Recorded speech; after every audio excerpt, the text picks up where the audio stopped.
this is what differentiates us from the parties like the Congress that sides with tukde parties and like the DMK which speaks the language of separatism. We abhor your politics. We reject your politics. If you will reject this, if you will vote against this, the people of this country, the women of this country will never forgive you. The people in the south of India will never forgive you because your politics is not a politics of inclusion. Your politics is a politics of anarchy. Tamil Nadu government led by Dr. Kalangir Karunanidhi gave 100 crores for the Kargil war. He should not teach nationalism for us. We are for the nationalism. The only thing is we want to keep separate identity when you are imposing Hindi, when you are imposing Sanskrit. When you are not giving due respect for state autonomy. That's all.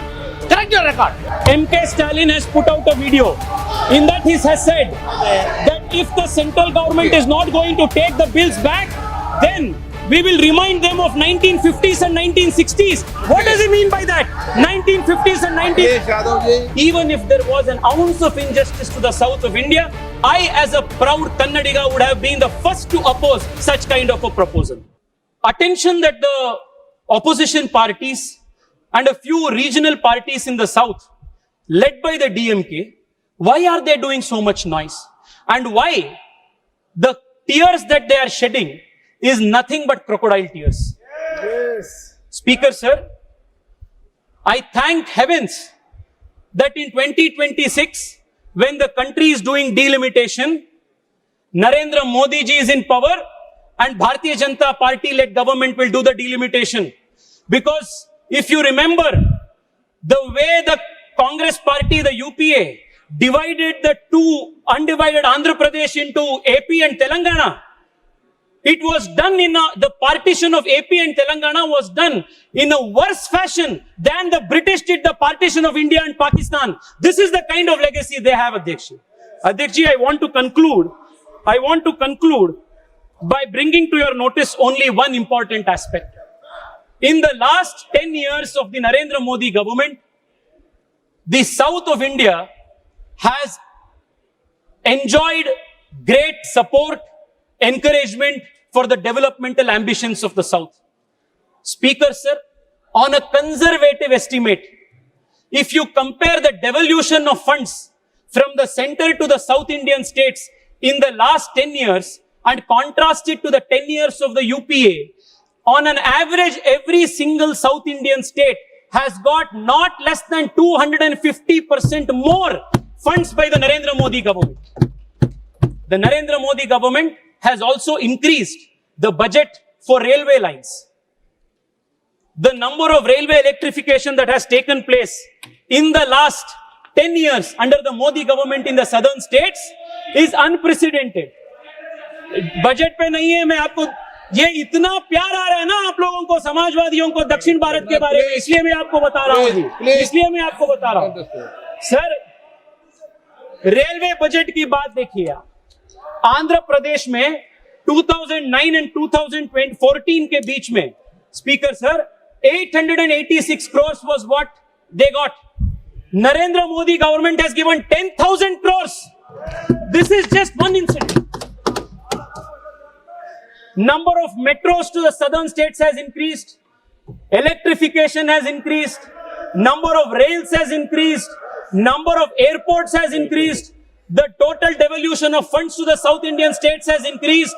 Most importantly, Speaker sir, we have not only given the southern states more money, more rail, more infrastructure, but most importantly, for the first time in the country's history, more than 25 national institutions today allow for regional language examination. If I want to apply for CRPF, I can do it in writing examination in Kannada, in Telugu, which was not the case when the Congress party was ruling.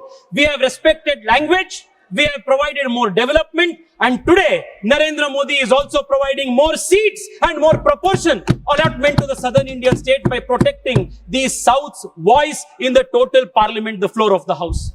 Speaker sir, I want to conclude by one last point that needs to be addressed. Speaker sir,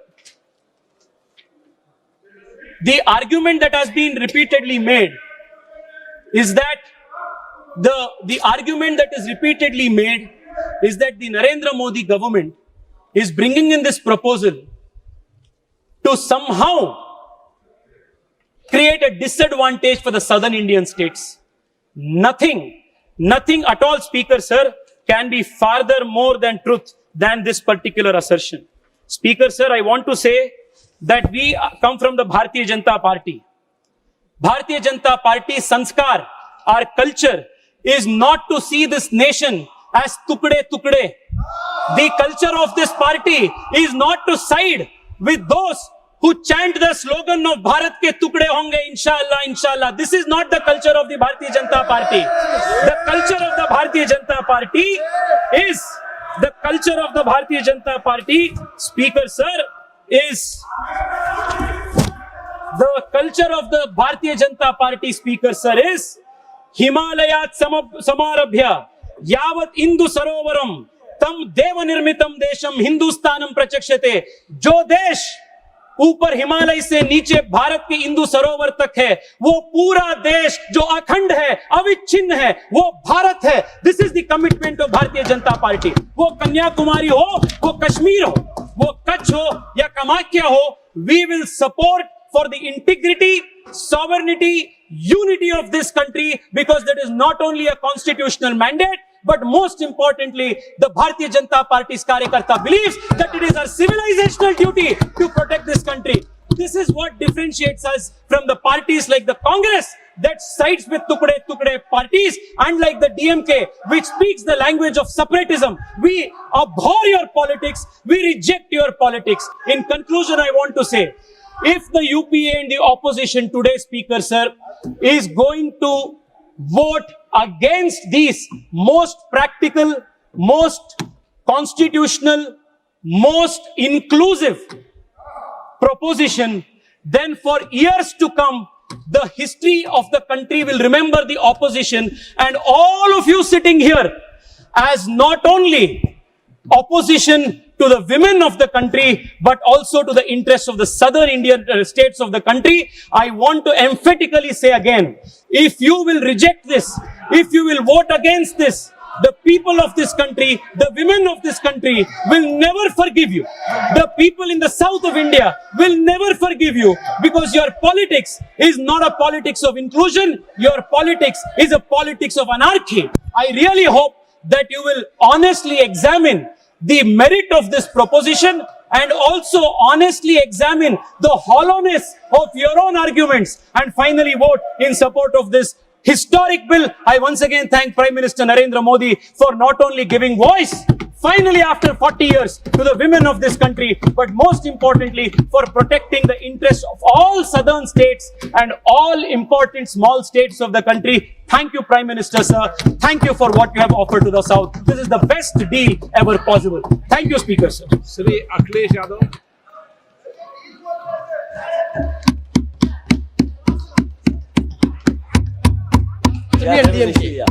Assurance was given by the chairman that I will be permitted to react.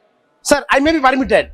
Sir, the Justice Surya, honorable member, made a clear allegation that DMK stands for separatism of the country. Sir, in 1971, when Pakistan launched a war, we gave 6 crore, which was not matched by any other state, to maintain this nationalism of the country. In 1999, when Vajpayee was the Prime Minister, Tamil Nadu government, led by Dr. Karunanidhi, gave 100 crores for the Kargil war. He should not teach nationalism for us. We are for the nationalism. The only thing is we want to keep separate identity when you are imposing Hindi, when you are imposing Sanskrit. When you are not giving due respect for state autonomy. That's all. Correct your record. Shri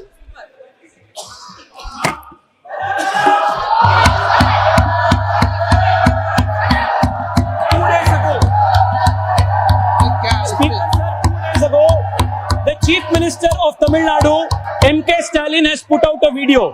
In that he has said that if the central government is not going to take the bills back, then we will remind them of 1950s and 1960s. What does he mean by that? 1950s and 1960s. They are now opposing the fast tracking of this bill in the 2029 elections and saying we want to oppose this because we don't want the delimitation exercise to take place. I come from the south of the country, the southern state of Karnataka, Speaker sir, just like you represent from Kerala. Speaker sir, over the last 3 days, we have seen a systematic misleading and propaganda by certain members of the opposition in the most irresponsible, anarchic fashion to mislead the people in the south of India. Let me make it very clear. If at all there was anything, even an ounce of injustice that the proposals that the government has brought to the parliament, even if there was an ounce of injustice to the south of India, I as a proud Kannadiga would have been the first to oppose such kind of a proposal. I have gone through the proposal that the government of India has brought, the Modi government has brought. I am saying this not as a member of the BJP, but I am saying this after thoroughly examining all the 3 proposals, that other than the practical proposal that the Modi government has brought for delimitation of seats in the country, the south of India and the smaller states of India that have controlled our population, we could not have got a better deal than this. This is the best deal that the Narendra Modi government has provided. How can the number of seats that was frozen in 1971 still cater to a population of 140 crore in 2026?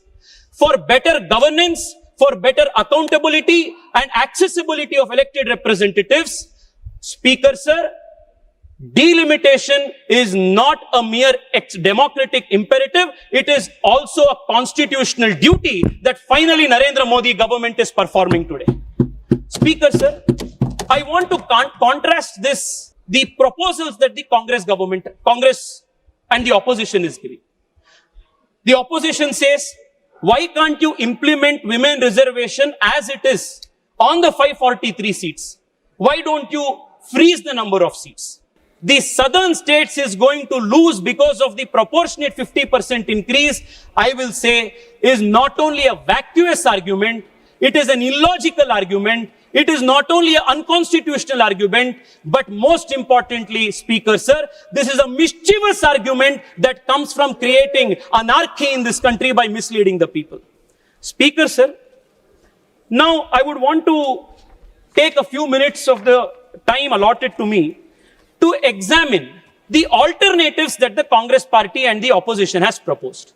Now there are broadly 3 alternatives that the Congress has proposed. The first alternative is, don't increase the 543 number of seats. Let the delimitation exercise or the Nari Shakti Adhiniyam come into existence, come into force on the 543 seats.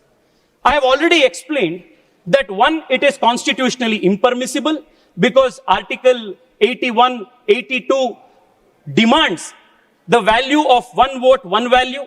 Second, if we were to redistribute 543 seats based on 2027 census or 2011 census, the proportion of the seats that the southern states today have is going to further get reduced.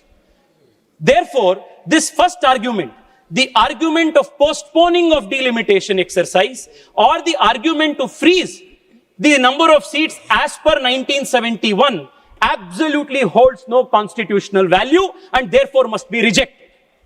Second, the argument that the opposition is making, the Chief Minister of Telangana has made, is to propose a very interesting hybrid model of linking the population of the state along with the GSDP, the state's per capita contribution and the state's gross development of the state. Now this argument, I don't know, Speaker sir, who has advised the Chief Minister of Telangana. Either I can only say that they don't wish him well because this proposal is laughable at the best and impractical at the worst. Let me explain why. First, if you will say that the vote of a common citizen in Telangana has more value than the vote of a common voter in Bihar, then you are defeating the constitutional principle of 1 value, 1 vote. आप किसके आधार पर देश में ये delimitation और exercise करना चाहते हैं? जो अमीर है क्या उनके लिए ज्यादा वोट होगा? जो गरीब है क्या उनका वोट नहीं है? उसके लिए वैल्यू नहीं है? ये किस प्रकार के आर्ग्यूमेंट है? अध्यक्ष जी, if you will take this argument further forward, Mukesh Ambani will have 1 lakh vote and somebody like us will have only 1 vote. Is this the kind of logic that the Congress wants to build? Speaker sir, this argument by this alternative by Telangana Chief Minister of linking delimitation and number of seats to the GSDP of the state is the most foolish argument anybody can prosper. This is unconstitutional. This defeats the value of one man, one vote, one value that the constitution promises. Second, Speaker sir, there is another very important dimension to this. GSD देश के GDP हो या प्रदेश के GDP हो, ये 10 साल 15 साल वो stagnant नहीं रहता है. It is not going to remain constant. Every 6 months GDP can go up, GDP can come down. 1 year GDP will be high, another year GDP will be low. Now suppose you are going to link delimitation and number of seats with the GSDP of a state. Will Telangana's and other states' number of seats keep getting fluctuated? Today, this year was a good monsoon. GDP was good. So Telangana will have 2 extra seats. Next year, Tamil Nadu had bad rainfall. Therefore, GDP fell down. So Tamil Nadu will lose 2 seats. Is this the argument? These are the kind of laughable alternatives that the Congress party is proposing, and on the basis of this, they are misleading the people of this country. Now, the second alternative that they have proposed, the third alternative. The first is not do anything. The second is which they are experts at. क्योंकि जब आप Congress party के politics को देखते आते हैं, they are the practitioners of politics of postponement. हर चीज जो देश के सामने बड़ा मुद्दा आता है, आ जाता है. When they cannot address it, what do? Postpone कर दो उसको. That is their first reaction. Their first proposal is postpone it, कुछ मत करो, इसको freeze करो, which is unconstitutional. Second, the Telangana CM's proposal linking GSDP to number of seats, which again, like I demonstrated, Speaker sir, is the most ludicrous argument. Third argument that they have given, that I read, honorable member, learned friend Shashi Tharoor has made. He has said that there should be a digressive proportionality model as per the European Union Parliament. Now, while this, true to Shashiji's nature, sounds very sophisticated, actually does not make sense in the Indian context. Because the moment you are going to introduce this principle of digressive proportionality, it once again violates the principle of one man, one vote, one value. Second, larger states in the south of India, like Tamil Nadu, like Karnataka, which are today the 6th most populous state, 8th most populous state in the country, are going to again get a raw deal because of this digressive proportionality argument.